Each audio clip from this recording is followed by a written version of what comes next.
Hello, this is an excerpt from Dark of the Sea by Imam Bashk. The stench of rotting whale was permeating the whole village by the second Monday morning. The government had sent 2 bulldozers and an excavator to the beach Dinesh saw, but burying the massive carcass was proving beyond them. Getting to school early for a change, Danish went up to his classroom, not in the mood for after weekend catching up. What could he say to his friends? That he'd visited a secret dream city under the ocean after being kidnapped by a beautiful fair maid? Oh, and that an evil god had put a curse on him? He looked out the windows, most of them cracked or missing panes of glass. The ocean lay beyond the seawall, looking dishwater gray and flat. How deceptive. He knew the truth about what was beneath the surface now. He turned his attention back inside to the unpainted concrete floor of the classroom, following the line of one crack into another with his eyes. This had always been a place where Danish came to turn off his mind and his senses and wait out the school day until he could be himself again. Now he wanted to shout at it, to tear into it, beat it into submission. His hands curled into fists. He started to look back towards the ocean, but sparkles of red, green, blue, and yellow caught his eye. Parallel to the line of broken windows was a wet section of floor. Leftover beads of rain on the tops of the desk was scattering the morning light, transforming themselves into rainbow jewels.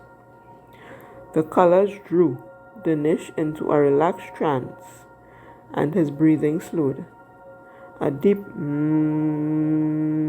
sound rose from his chest, the rumbling sensation calming his brain. His hands relaxed. But his peace only lasted moments as the school bell clanged discordantly.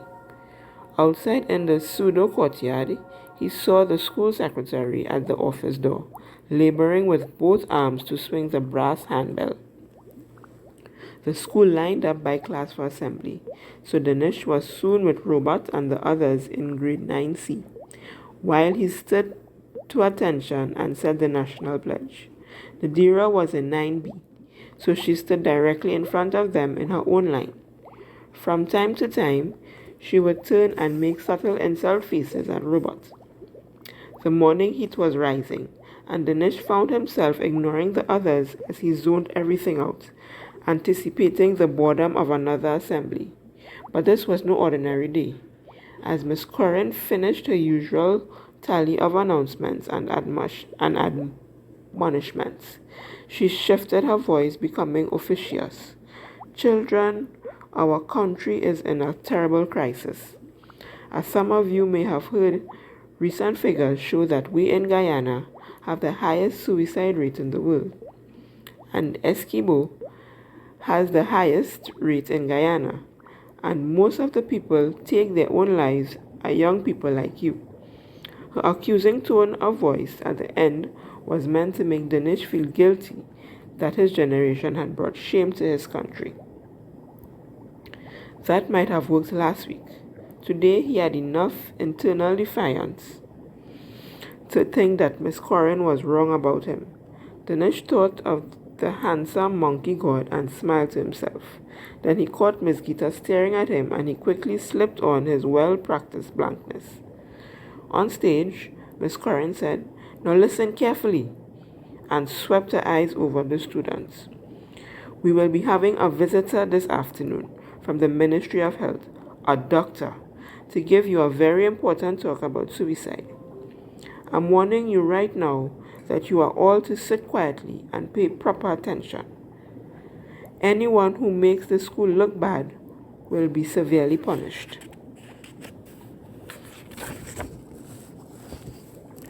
The suicide talk was in the afternoon. During the day, Dinesh had time to eat his lunch with Robert and Nadira. The big news was that Susie, she of the fair-skinned legs, was now living in Georgetown. "I'm Congo crazy," Robert said, and pick in his hair, moving with his shaking head. He won't for go live in town too, Danish said skeptically. And do what? He can't get no proper job. Nadira sucked her teeth with disgust. I don't know why he obsessed with that girl. She full of herself. You sound jealous, Robert said. Danish left their erupting argument behind. As much as he had always enjoyed their banter, he was feeling a separation between himself and everyone else, like he was an alien visiting the planet. Continue following us on our online virtual book club as we continue exploring the adventures of Danish in the Dark of the Sea by Imam Bashk. Thank you.